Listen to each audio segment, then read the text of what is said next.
someone's starting their firm or thinking about starting their firm, what are like the non-negotiable things that you maybe didn't know when you first started that now you know you would really highly prioritize? Understanding that you won't be making money the first 2 years. Don't hire too early right away. Understand that you might have expenses that are higher than your income for the first 2 years, especially as a personal injury. Yeah.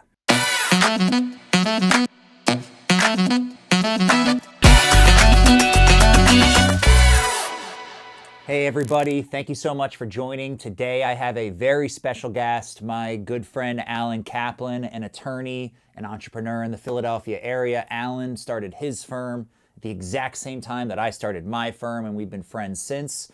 Today we're going to talk about things that are very valuable to a either young entrepreneur starting a business or law firm, or a young marketer, or just a marketer in general. You don't have to be young to get value from today. But this is sort of a prove it that anyone can do it and start right now. So thanks so much for being here, Alan. I appreciate it. Appreciate you for having me on the podcast. Of course. Yeah. So, tell us a little bit about, your story, maybe even go back to, how you even got here. I know you have a really unique story of how you, came to, being here, and also maybe a little bit about how you started your practice and how we know each other. Yeah. So take you back 2020, COVID. I was working at a law firm doing personal injury, one of 5 associates making, not great money.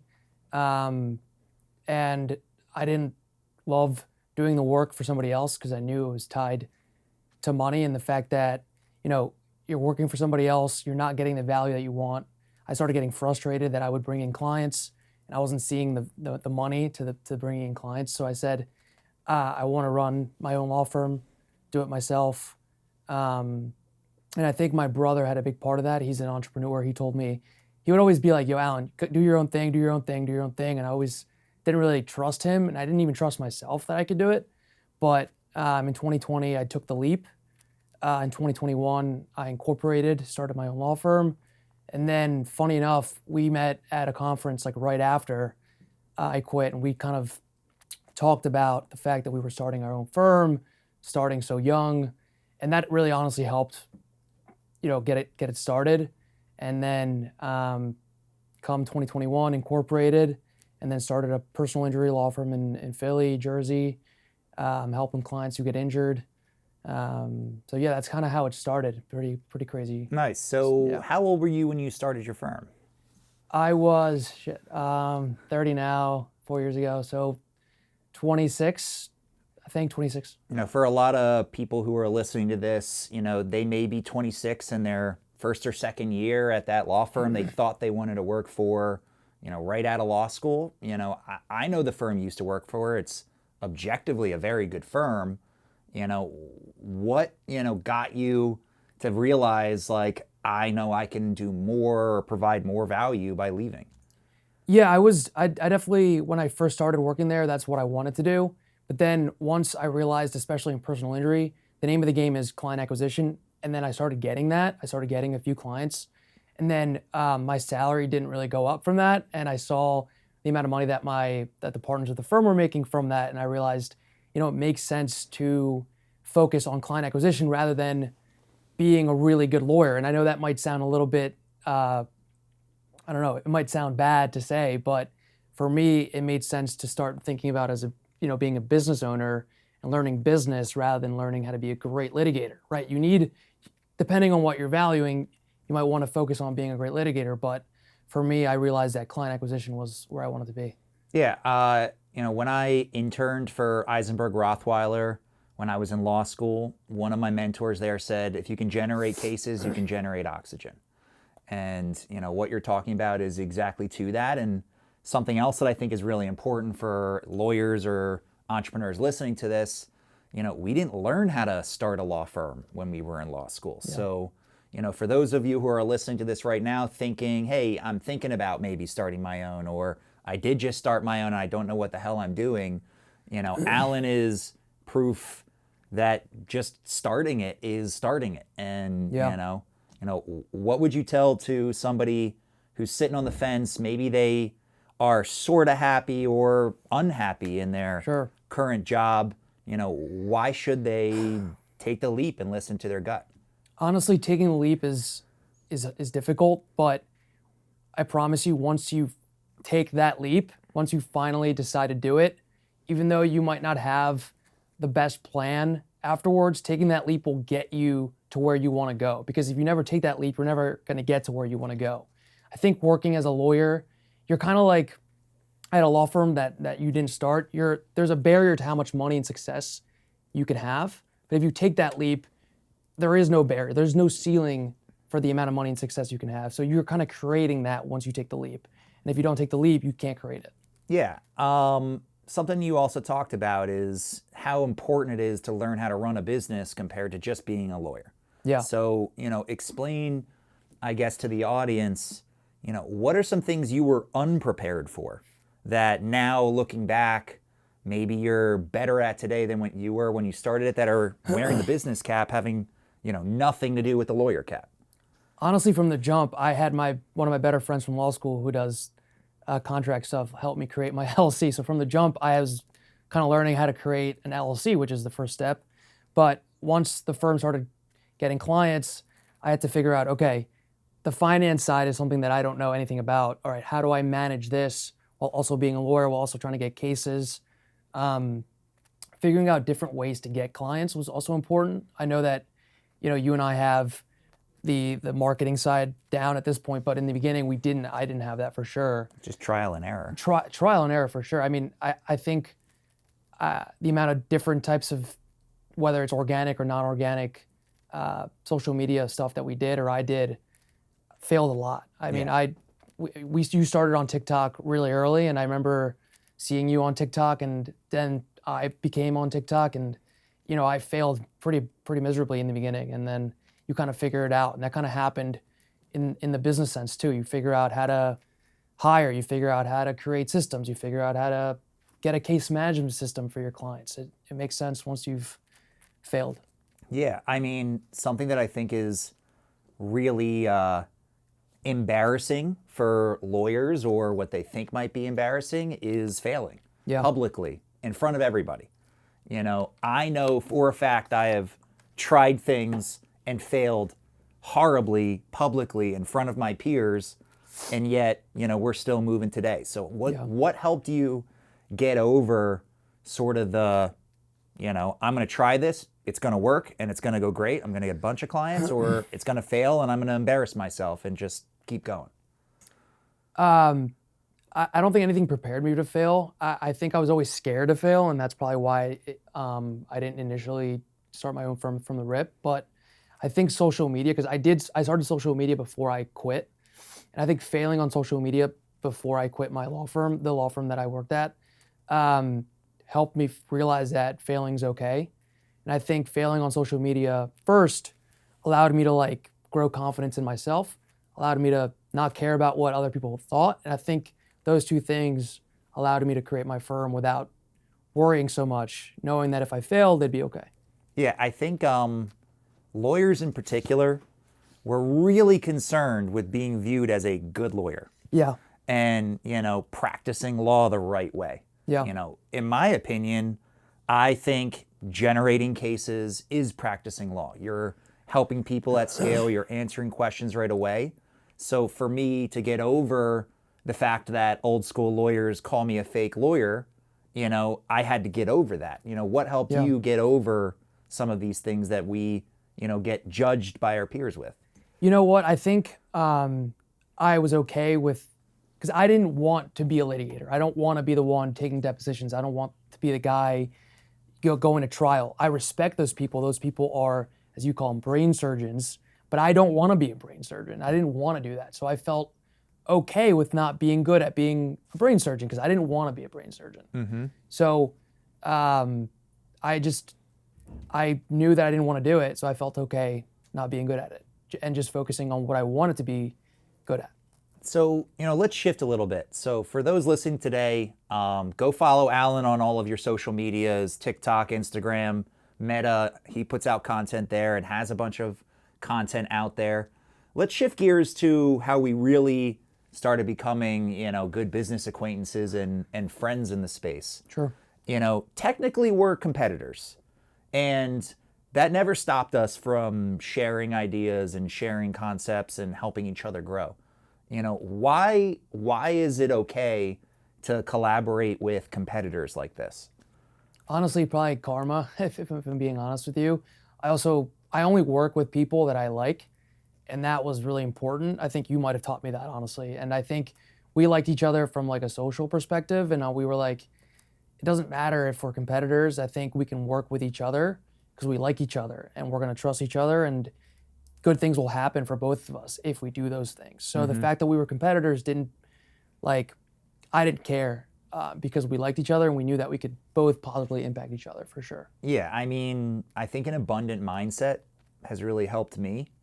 I think working with you, I think more is more. Yeah. Not more is less for me. Definitely. I think where we really broke ground together as kind of partners, I guess, was in the Allentown campaign that we ran together. So, I saw a weakness in my marketing that I couldn't market in Spanish. And I think at that time, you were still kind of grasping the generating leads side. So we had some synergy there. Definitely. Talk about what we were able to do in that campaign, and why can the listeners to this replicate that in their own market, or how can other people learn from that experience we had there? Yeah, we definitely use each other positively there. I mean, you saw something, as you mentioned, that you can do from the language perspective. So I came in and did that. I speak Spanish, so we were able to run a campaign that you were running in English, I was running in Spanish, and that only just generated double to what we were trying to get. So it definitely, honestly, it changed my life. I don't know if it changed your life, but it changed the way that I do business now, was learning how to market that specific campaign. I think it definitely, not only did it help us generate what we were looking for at the moment, but it definitely taught me how to generate other cases in different settings. Yeah, I mean, just for the listeners out there, to be clear what Alan and I did together. So there's a huge difference between organic social media, which is where you go on Instagram, you click post, and it's free. And any views are just whatever the platform gives you, basically. Then there's another side to it that Alan and I really, since we met, have been way more focused on than the organic free side, which is generating leads. Because at the end of the day, we got to keep the lights on. We got to generate cases.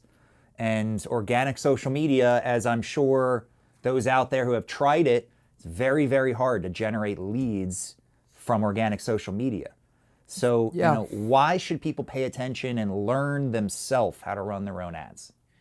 I mean, you hit it right there. You need to generate cases, and organic is, people might be like, you need to do organic, but that's like what, 20% of cases potentially is organic. I mean, if it not helps. Less. Probably less, honestly.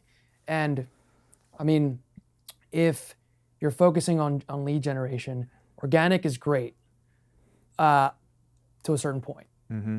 What brings the cases in is the lead generation, which is the paid ads. The organic is there to be there for your current clients, for previous clients, or maybe to just confirm what that lead gen did bring in to that person. So I think you need to learn how to create your own ads and post them on whatever Meta or whatever maybe. And to be clear, Alan and I, we learned how to run Facebook ads ourselves.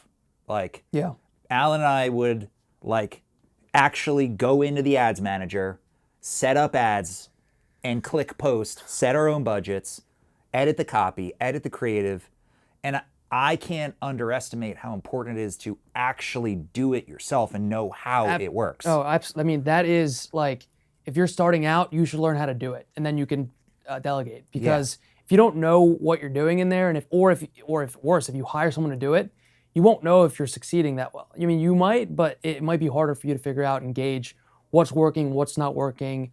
Should we pivot or not? I think you need to know and be in there and look at the data yourself and learn how to run it before, delegating that. Yeah, I mean, how are you going to audit it if you don't know how to do it? If you want to run let's say you run a I don't know, a medical malpractice law firm somewhere, and you want to start running medical malpractice lead gen on Facebook, if you don't know how to run the actual ad, and you wouldn't know if you pulled out your phone, recorded it, how to turn that recording all the way into an ad, and every single step along there, you're going to struggle generating cases from generating those leads. And you won't even know how to read your data. So like you might delegate that initially without knowing how to do it, which is running the ad, but then you might not even know if it's successful or not. You might be getting a case or two, but not really learning your cost per acquisition or a lead per campaign, or how much money should we delegate to this area, or how much money should we delegate to this area. I think you really need to learn how to do that first. Yeah, I mean, let's say that you record 10 personal injury ads and you run all those creatives at the same time. You need to be able to go roll up your sleeves, look in your ads account, and see which one you should put your budget behind. Because if you can't know it and you're just blindly trusting some marketing person at your firm or through some agency to do it right, sometimes these marketing agencies, they'll show you cost per lead. Yeah. And cost per lead, as we know, is not cost per case. Yeah, one lead could be something so unrelated to what you're actually trying to generate. It could be like, can you help me? I get a lot of leads that are like, can you help me with immigration? Because I'm a Spanish speaker. I don't do immigration. My ad isn't even about immigration, but those aren't really legitimate leads. Maybe you can monetize them by referring them out. Yes. Which is a whole nother conversation. Yes. And, you're not going to be able to know you're doing well unless you actually roll up your sleeves, learn how to run Facebook ads yourself, test running one so you know that you can do it, and let it run out on $1,000 budget. Then you can adequately audit the person who you are delegating it to. Definitely. And I think if you're starting a law firm and you want to learn how to get clients, Facebook ads isn't the only way. Mm-hmm. Whatever other way you do it, whether it's Google or any other type of campaign that you're running, you have to learn how to do it. I think it's not just Facebook ads that you have to be inside and understand before you start doing it. I think that applies across the board with advertising. 100%. So, sometimes I hear from entrepreneurs and lawyers that Facebook ads suck. To me, that's such an opportunity for us to just keep taking the market share. It definitely doesn't suck. It definitely doesn't suck. So, how do you squeeze the juice out of these leads? Now talking sort of intake, and how do you turn, leads that maybe in your average law firm are converting 5% of the time into 15%? How do you increase that conversion rate on these colder lead types like social media ads? Yeah, the lead's only part of it, right? You have to make sure it gets attention, and I think the attention aspect is what people might not realize. A lot of firms are older and don't realize how to get to that lead as quickly as possible, because that's how you squeeze the juice. You have to figure out how to call that lead immediately, and the way that I've been doing it, and the way that people should be doing it, is having an intake staff do it. I use virtual assistants, and that's been great for my business because A, they're a little cheaper, B, they're bilingual for me, which is important because I speak Spanish, and C, they're always available to call, and if you train them right, you'll be able to succeed for sure. So, and you also use a CRM called Lead Docket, right? Yeah, Lead Docket, that's where Facebook converts the lead and it goes into my CRM, which the virtual assistants are able to tackle on. So kind of just map that out. So, what are some basic tools required there? I heard Facebook ads, I heard Lead Docket, and there's a tool in between there too, right? Yeah, Zapier. Yeah, Zapier connects. So if you're creating your ad on Facebook, you need to make sure that lead that gets generated goes into your case management software, which in my scenario is Lead Docket. You have to connect it using Zapier, which allows my staff to see it automatically. Yeah, I describe Zapier as like a middle tool. You know, grab this, put it over there, and format it correctly. Is that fair? Yeah, definitely. I'm not great at Zapier. I think you might have more. I have someone that does it for me. Yeah. But I used to do it myself. I used to be in charge of our Zapier account personally. Yeah, no, it's a great tool for sure. It definitely brings life It's to very my... tricky though, and it's It very is. frustrating when one of them breaks and you're 2 days later and you have 30 leads sitting somewhere. I've definitely had that happen Yeah, too many times. I've panicked multiple times where like you see on Facebook that ads are coming in, but they're not generating onto my leads software's lead Yeah, docket. that's like my nightmare. Oh my God, it's Yeah, we've built scary. protocols to double check our zaps once a day, Yeah. even multiple times a day in certain circumstances. So a couple of things to learn from this for those who are listening. Number one, learn and use Facebook ads, TikTok ads, whatever else, Google ads. Use them. They do generate leads. Number two, you need something to connect those leads to your system, which you need a system. Yeah. So Zapier. Then the next one, Alan uses Lead Docket. I use Litify. But you could just Google CRM for law firm, and there's hundreds of them out there. Whatever you buy, just use it. If you use it, it's going to be better than a spreadsheet.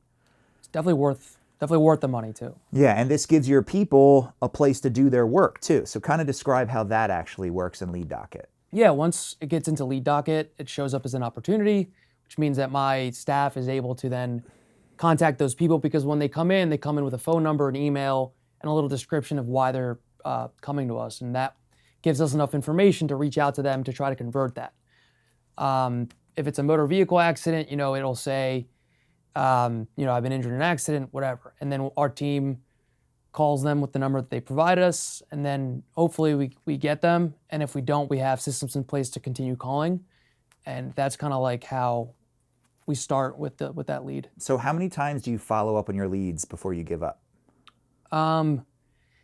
We try to call them at least 10 to 15 times, but it depends on the description that they're calling. So your us lead for. score, however you define it. Yeah, whether it's something more serious, or if it's like, I gave an example earlier that people might be calling me about immigration. If we call them once to confirm that it's about immigration and not about something else, if they don't answer after 5 or 7 times, we're not going to continue. It's a waste of time. But if it says, I was hit and I'm really injured, we're going to give that lead a lot more attention. So 10 to 15 times, closer to 15 if it's a really good lead. I think we've talked about the lead I want score before, like in the past, historically. I don't think we've ever defined it. So the way that we do it is, if in the description it says something we want, we score that a 100. If it doesn't say something we don't want, aka maybe they forgot to fill out, tell me about your situation, Sure. we make that a 75. If they say something we don't want, that's a 33. Right. If they orally confirm something we don't want, that's a 0. So your hundreds, it sounds like you're following up 10 to 15 times. Yeah, twice a day in the beginning. And then once you get to 2 weeks. Once you're at 10 calls, you can chill out a little Chill out, yeah. bit. But it sounds like you prioritize those really well. We try to, yeah. And that goes into training your staff, because I'm not the intaker. My staff is, and I trust them once they've had enough experience. What do you say to lawyers listening to this who say, well, I'm the best at intake, I have to take every call? I'm also the best at intake, and you should take every call, but that's not going to happen. You have to delegate, and that's one of the most important things to delegate is intake. You can't run a business and do the intake when you're trying to scale. So you need to hire correctly in that scenario, because those are very important people. And put systems in place. If you put systems in place, you're going to be able to succeed without you having to be the intaker. So, we talked about lead docket. Tell us a little bit about case management and some strategies that you use there. Someone starting their firm on day one, why do they need a case management system? Because you don't want to use a OneDrive. That seems so old school, or even worse, paper. But a case management system allows your cases to live in one space. You can use any computer to get there because it's web. And which one do you use? I use FileVine. I have all my cases in there, and my entire team can go in, and what happens is you can search for the client name, and then you click on them, and their whole case lives on that one, site in a sense, but you can go in and out of different cases, and it's all in one. So you don't have to do multiple different websites for tasks. Okay, cool. Yeah. So, someone starting their firm or thinking about starting their firm, what are like the 3, 4 like non-negotiable things that you maybe didn't know when you first started that now Sure. you know you would really highly prioritize? And now this is 3 years into starting your firm, right? Yeah, 3 or 4. I think understanding that you won't be making money the first 2 years, but if you the part people don't want to talk about. yeah, if you can convince yourself, and you should, to hire where you need as you go, I think that's the best way to do it, because you won't know what you need until you're going through the motions, especially in the beginning. So I think that's like number one is don't hire too early right away. Hire as you go. Keep growing and hire as you grow. Don't just hire right away, because you might not need the people you're hiring right away. So don't hire too quickly before the demand is there. Sure. But don't get too behind the demand. Correct. Is that fair? Yes. And also understand that you might have expenses that are higher than your income for the first 2 years, especially as a personal injury. Yeah, correct. That's not a fun part of starting a personal injury firm if that's what you're thinking about. It's not. And I guess that a lot of people start their own firm once they're like taking clients from where they used to work and bringing them on. Which is good. It's good, but cash flow right away. I had zero. Yep. So it's definitely doable to do it with zero. Yeah, it is definitely doable. It's a lot. Just you got to be prepared for a painful 18 months at the very least. I'm trying to think of 2 or 3 more non-negotiables. Definitely spend money on a case management system. People might be like, 20 grand for a case management system. It's worth it. 20 might be a little high, maybe 10, but it's definitely worth the expense to have that system, because it'll make your life easier. And that's how you scale. You spend money on a case management system. I guess the third one, personal injury specifically, you're gonna have really bad months and really bad weeks. Just know that it's gonna get better. I feel like some weeks I'm like, I'm not getting that many cases. Am I gonna be able to make enough money or a living? Then the next week comes and that goes away because I had a really good week. So it's just the ebbs and flows is gonna be tough. It's not a cash flow business. But don't give up. Yeah. Yeah. right. Those might have not been 3 great ones. No, I think it's great. I think managing cash flow is real. Yeah. I really painfully underestimated that and got into the mass tort space, which is like the worst cash flow personal injury business model. Yeah. I made a huge pivot after learning that. If I could start over, I would prioritize cases in case types that turn over reasonably quickly. Yeah. So I definitely learned that the hard way of, thinking that it would be 3 years when really it's going to be 6 or 7. Yeah. I also agree with you. I started my firm on Litify, which was a little extreme, but I knew that I wanted to have a system that could digest thousands of leads a month, and now we don't have to move to a new one. 100%. So I totally agree with that. All right, so we got some listeners on here. Alan is a very competent personal injury lawyer in Pennsylvania and Jersey, right? Yeah. So why should people refer you cases? Why should they trust you to send you their work for those states? We are currently working to be a bigger firm, but right now we are a small firm that really touches each case. So when people come to me and we're helping them, they are getting called by my staff or myself probably every 14 days. So we really help our clients in the sense of communication. And I think a lot of firms really do a bad job of that. So we were like, all right, if that's what a lot of people do a bad job at, why don't we prioritize that? And I think we make sure that the client gets what they need right up from the front, and then all the way through when they're treating and they're trying to get better, we make sure that they're getting communicated from our staff every 14 days at a minimum. So I think, and I also think that something you're underestimating, sorry to cut you off. Yeah.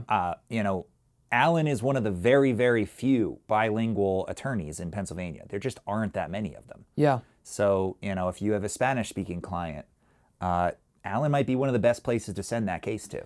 Yeah, I think I speak Spanish fluently, so and so does everybody on my staff, because I hired specifically for that. But if you have a Spanish speaking client and you might want to send it to a bigger firm, just know that an attorney there might not even speak to them because they don't speak their language. So if you send them to me, we'll make sure to speak to them in their language, and they're going to be more comfortable and have a better experience, without a doubt.